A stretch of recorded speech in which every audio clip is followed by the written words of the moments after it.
Hi everyone, welcome back to my channel. If you're new here, my name is Aisha. I'm a certified trauma-informed coach and manifestation guide. And in today's video lesson, I'm going to be talking about environment, and I'm going to do it with a little bit of a demonstration to help illustrate the idea of how our environment affects our manifestations and our mindset and our self-concept. So I have this plant that I bought maybe 6 weeks ago. I don't know, time flies. And if you'll notice here, it is growing its roots out, which is one of the signs that it's time to repot it into a bigger pot. So I got a bigger pot here. And the reason that this is significant is when we as human beings are going through a change in life and we are feeling confined. We are feeling like the people around us don't understand. The opportunities that are available to us are not quite what we are feeling inspired by. Oftentimes what it is our environment is confining for us. And we use in indoor gardening a terminology called root bound. And essentially the roots can only grow to fill the container that they're in. The plant can only grow to the capacity and limitations of that container. And so when we start to feel ourselves confined, when we start to feel ourselves stuck and running into blocks in every direction we go, no matter how much effort we're putting into it, we're not finding success. One of the main culprits is the environment. The environment is the people that we hang around with and the conversations we have with them. If you are attempting to be a positive and optimistic person, if you are attempting to live a spiritually led life, if you are striving for greatness, and all the people around you are negative and pessimistic, they're constantly complaining or gossiping, those people are going to affect your mindset. They're going to affect your ability to see the world clearly as an optimistic person. They're basically going to muddy the waters of your environment and prevent you from having a completely clean self-concept. Of course, we can't always control our environment. I know some of you watching live with your parents or family members, or you feel confined at your job as though you don't have another option right now, and that's totally okay. We can build resilience, we can build emotional regulation skills that help us to cope with our environment, but ultimately that only does so much good. At some point we are going to have to push ourselves and do the scary thing and take the leap and exit that environment. The other part of your environment that makes up the soil is the content that you consume. This can include music. It can include the types of television you watch. It can include, again, the conversations that you're having. And it also includes the triggers in your environment that lead to your negative thinking.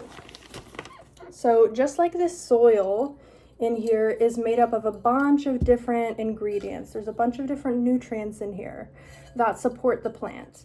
If the soil is devoid of those nutrients, the plant is never going to fully grow into its potential.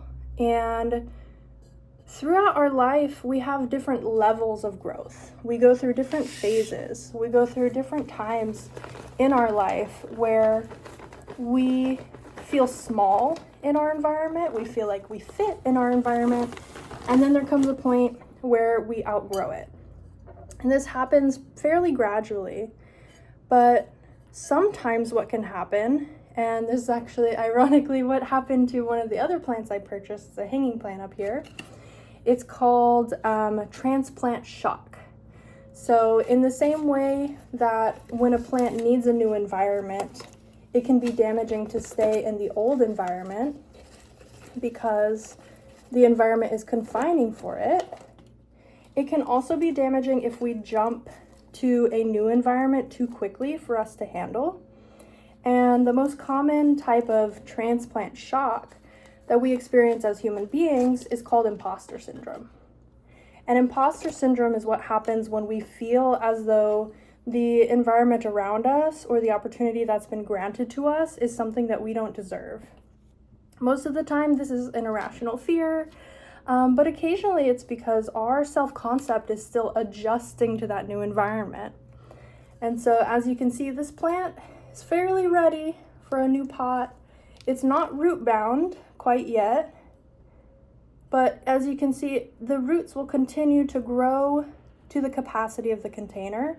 And if I were to not transplant this right now, it could cause problems down the road because it'll be too confined. And so what happens when you do transplant, the best thing to do is if you see any damaged roots, if there's anything that can't go with you into the new environment, it's time to cut those behaviors out. If you're feeling imposter syndrome because you feel as though your skills are not meeting the criteria of the new environment, focus on building those skills. There's nothing wrong with acknowledging that we have room to grow. And the other thing that you might need to do, let's say you're hanging out in a new friend circle and they're more successful than you.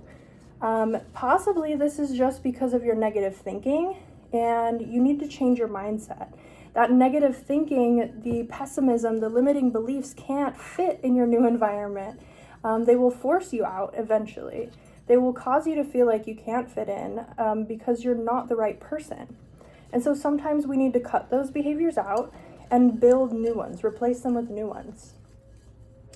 So when we do finally get to the point that we are ready, if you can tell, I'm just kind of breaking up the soil a little bit so it will fit in. Sometimes we have to loosen ourselves. We have to open ourselves up to adjust to that new environment. And ultimately, even though this might be a little bit painful for the plant, it's a little bit foreign, it's a new experience for it. Whatever damage that does come, whatever shock that does come, if the plant is resilient enough, if the plant is healthy enough, if the plant proceeds going forward to receive the care that it needs, to receive the sunlight and the water and the nutrients from the soil, it's going to thrive. And the same goes for you. Once you do make it into your new environment, if you continue to receive the new soil, the new nutrients, to build your environment, what you'll find is that the adjustment is not so scary and it's not so painful, and you start to create your new normal. It becomes more comfortable for you. But when you first change your environment, when you first start making changes and conscious decisions to spend time differently, to spend more time with the right people and less time with people who are bringing you down or making you feel like you can't be your highest self, it becomes comfortable again. You create a new level of comfort in the environment that you've created for yourself. And I look back on my journey with manifestation, and the reason that I began consciously manifesting, the reason I was even seeking it out in the first place, is I felt very confined by my environment. I felt as though the people around me didn't understand me. They weren't supportive of me. They didn't love me the way I needed them to love me. They weren't showing up for me the way I needed to show up for me. And in fact, it wasn't merely the neglect of them not showing up for me. They were also causing me pain. For those of you who don't know, I got married this year. And bless my husband, he is such a wonderful human being. He fulfills my needs in a way that I never experienced before. He shows up for me in a way that I never had someone show up for me before.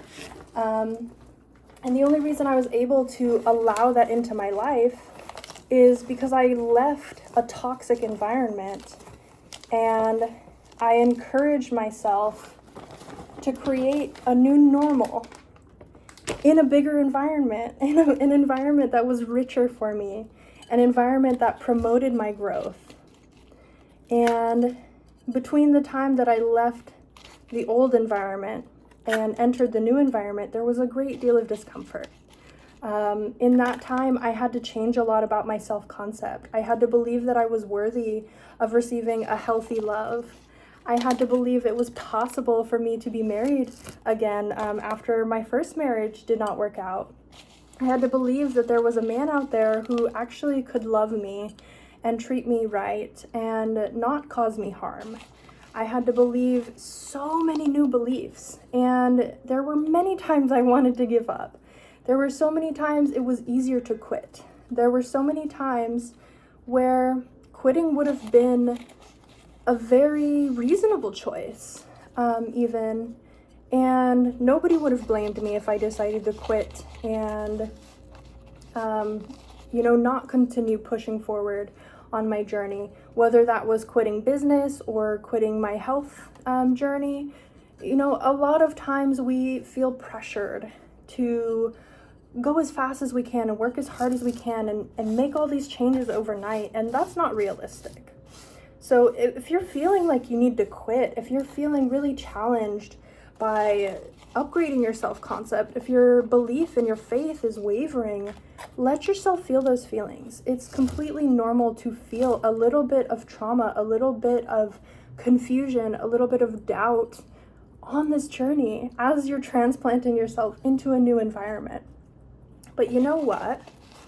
In my experience, as many times as I've had to change environments, as many times as I've had to change my beliefs, as many times as I've had to change my mindset and let go of the past, let go of preconceived notions, let go of people and places and things that really did matter to me at some point, in the end, it meant that I could experience the world in a beautiful new environment, just like this plant gets to experience its life now, in a beautiful new pot, and it'll allow these little baby leaves to continue growing, and whatever shock or pain it may be going through during this transplant, because it couldn't have been comfortable to leave its old home and enter a new home, ultimately, in the end, the result that we yield from this transformation, the result that we obtain from continuing to persist despite the discomfort, despite the doubt, and enter into our new state of being, enter into our new environment, and allow ourselves to let go of the past versions of who we used to be, let go of old people and places and things that are no longer serving us. The less we resist the change, the less we are resisting our own growth, the less we resist the natural flow of circumstances unraveling so that they may be rebuilt, the easier manifestation becomes. And oftentimes, if you're feeling like quitting, if you're feeling like manifestation is too difficult, it's because you're trying too hard. And usually it's because you're attached to the old environment.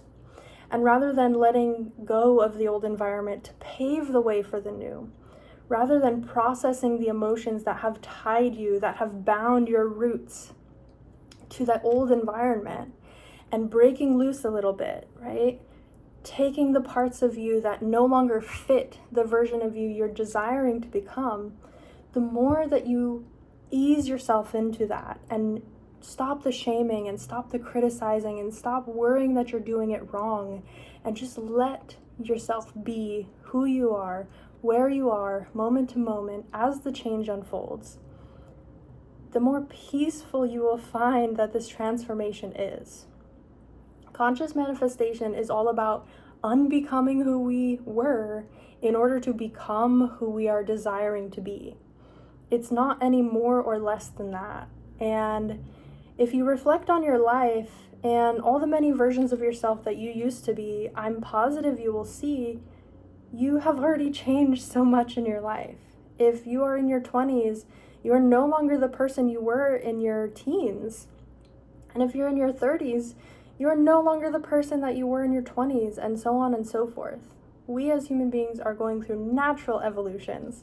We naturally, just as plants, outgrow our old environment so that we may be placed, planted, rooted in a new environment, in a bigger container, because we have more capacity to grow than our previous container allowed us, right? I mean, just look at that size difference.